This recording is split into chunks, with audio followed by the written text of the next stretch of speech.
क्या होता है ब्राह्मणवाद जिसने संपूर्ण भारत को मानसिकता की गुलामी में और बांध के रख दिया, जिसने संपूर्ण भारतीय समाज को टुकड़ों टुकड़ों में विभाजित कर दिया, जिसने भारतीय समाज को अलग अलग वर्गों में बांटा और एक निम्न तबके को, एक जो है एक बहुत बड़े वर्ग को खुले में सांस लेने तक की आज़ादी नहीं दी।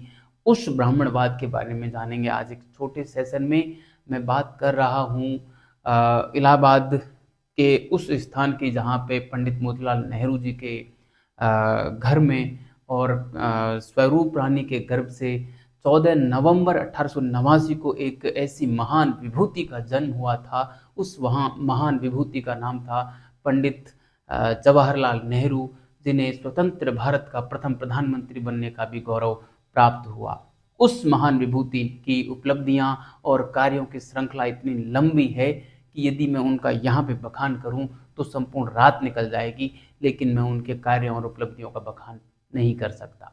मगर उन्होंने अप्रैल से सितंबर 1944 के दरमियान अहमदनगर जेल में जब वो कारावास भोग रहे थे, उस दरमियान उन्होंने एक पुस्तक लिखी थी, डिस्कवरी ऑफ इंडिया। उस पुस्तक में उन्होंने भारतीय समाज का चरित्र चित्रण किया और उसमें 3 प्रमुख बातों पर उन्होंने जोर दिया, जिसमें से पहला था जातिवाद, दूसरा था ब्राह्मणवाद और तीसरा था सामंती व्यवस्था। तो चूंकि सामंती व्यवस्था तो वर्तमान समाज से बिल्कुल जा चुकी है, उसने जो क्षति भारतीय समाज को पहुंचानी थी वो पहुंचाई 1947 से पहले पहले। मगर 15 अगस्त 1947 को जैसे ही भारत को राजनीतिक स्वतंत्रता मिली, उसके बाद से और सामंती व्यवस्था तो भारतीय समाज से पलायन कर गई, लेकिन जातिवाद और ब्राह्मणवाद ने आज भी भारतीयों को और मानसिक रूप से गुलाम बनाए रखा है। आज भी अपनी जंजीरों में जकड़ा हुआ है, जिसकी वजह से समाज जो है आज भी टुकड़े टुकड़े में बटा हुआ है। तो जानते हैं क्या होता है ब्राह्मणवाद। जैसा कि पंडित जवाहरलाल नेहरू ने अपनी पुस्तक डिस्कवरी ऑफ इंडिया में बताया, उन्होंने कहा था कि ब्राह्मणवाद एक ऐसी विचारधारा है जिसने समाज को और 2 वर्गों में बांटने का काम किया। एक उच्च जातीय वर्ग जिसमें अधिकार युक्त वर्ग था, जिसमें ब्राह्मण वगैरह आते थे, और एक था निम्न जातीय वर्ग जो कि अधिकारहीन वर्ग था, जो कि श्रमिक वर्ग था, जिसमें प्रमुख रूप से दलित और शूद्र लोग आते थे। उन्होंने कहा कि ब्राह्मणवाद ही वह कारक है जिसकी वजह से भारतीय समाज कई टुकड़ों में विभाजित हुआ। जवाहरलाल नेहरू जी ने बताया कि ब्राह्मणवाद ही वो कारक है जिसकी वजह से भारत में जाति व्यवस्था का प्रादुर्भाव हुआ और जातिवाद के कारण इंसान कई जातियों में विभाजित हो गया। इस प्रकार से और भारतीय समाज का विभाजन होता ही चला गया और आज भारत का जो हम देखते हैं, एक भी राज्य ऐसा नहीं है जहाँ पे विभिन्न प्रकार की जातियाँ नहीं हो और उनके अंदर आपसी द्वेष और असमानता की भावना मौजूद है। दरअसल इन सारे कारणों के पीछे और पंडित जवाहरलाल नेहरू जी ने डिस्कवरी ऑफ इंडिया नामक अपनी पुस्तक में ब्राह्मणवाद को जिम्मेदार ठहराया है। उनका मानना था कि जो ब्राह्मणवाद है ये एक ऐसी विचारधारा है जिसने धर्म और पूजा को अपना मुख्य एजेंडा बनाते हुए और संपूर्ण समाज की धारा को कुछ इस प्रकार से दिग्भ्रमित किया कि पूरा समाज तर्क को, वैज्ञानिकता को और शिक्षा को पीछे छोड़ के और धर्म और पूजा में इस प्रकार से फंस गया कि वो मानसिक रूप से गुलाम होता ही चला गया। उन्होंने ये बताया अपनी पुस्तक में कि ये जो ब्राह्मणवाद है इसकी वजह से जो आम जनता है वो अपना ब्रेन वॉश कर बैठी है। दरअसल जैसे कोई भी बच्चे का जन्म हुआ तो उसका नाम क्या रखा जाए, चलो ब्राह्मण से पूछ लें। उसकी शादी करनी है तो किस दिन शादी करें, चलो ब्राह्मण से पूछ लें। फेरे लेने हैं शादी में तो ब्राह्मण को बैठाओ, वही मंत्र बोलेगा। तो इन सब कर्म कांडों को पंडित जवाहरलाल नेहरू जी ने और ब्राह्मणवाद नाम दिया। देखिए, एक ब्राह्मण के घर में पंडित जवाहरलाल नेहरू जी का जन्म हुआ था और उन्होंने ही ब्राह्मणवाद का जमकर विरोध किया। इससे एक बात तो स्पष्ट हो रही है कि यहाँ पे किसी जाति विशेष की बात नहीं हो रही है, यहाँ पर एक विशेष प्रकार की विचारधारा की बात की जा रही है। यहाँ पे एक विशेष प्रकार की प्रथा की बात की जा रही है जिसने भारतीय समाज को टुकड़ों में बांटा है। मैं यहाँ पे किसी जाति की बात नहीं कर रहा हूँ और मैं तो मेरी विचार भी नहीं कह रहा हूँ। जो डिस्कवरी ऑफ इंडिया पुस्तक में नेहरू जी ने बताए, उस समय का जो समाज था उसका चरित्र चित्रण उन्होंने किया।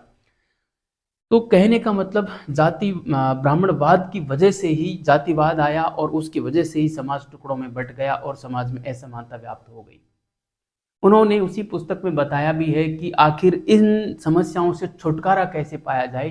तो नेहरू जी ने कहा कि हमें ब्राह्मणवाद को जड़ से समाप्त करने के लिए, जातिवाद को जड़ से समाप्त करने के लिए और समाज में जो असमानता व्याप्त है उसको समाप्त करने के लिए एक ही सबसे बड़ा हथियार हमें अपनाना है और वो है शिक्षा।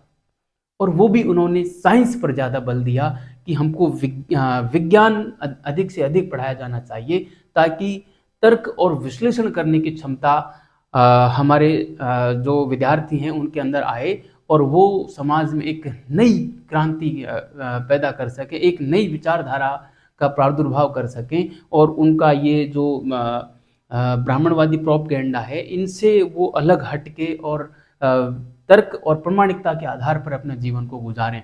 तो कहने का मतलब ब्राह्मणवाद से हम तब ही पीछा छोड़ा सकते हैं जब हम हमारे बच्चों को शिक्षा दें अधिक से अधिक, वो भी विज्ञान की शिक्षा।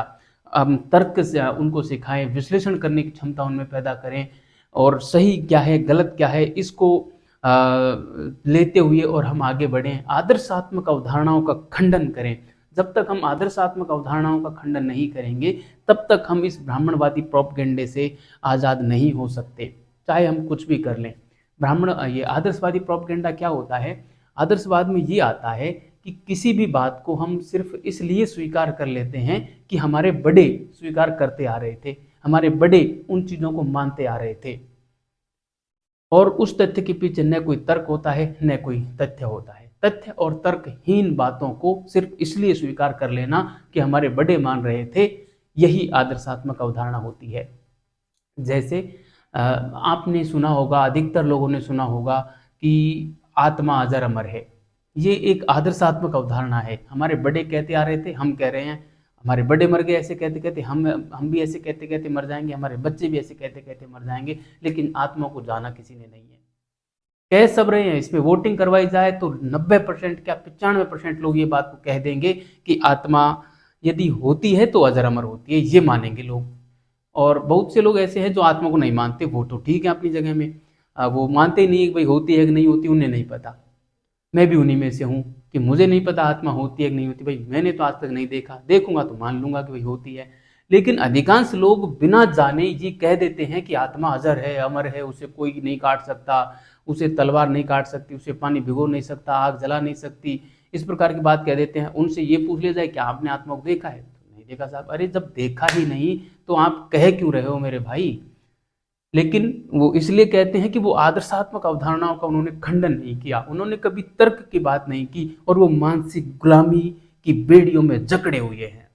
तो नेहरू जी ने सीधा स्पष्ट ये संदेश दिया था कि हमारे युवाओं को अधिक से अधिक आप शिक्षा दीजिए, विज्ञान की शिक्षा दीजिए, तर्क और परीक्षण करने की उनको सामर्थ्य पैदा कीजिए, उसमें विश्लेषणात्मकता आनी चाहिए विद्यार्थी में। तब जाके समाज में जागृति आएगी और समाज से असमानता दूर होगी और तब हम एक समता मूलक समाज की स्थापना कर सकते हैं।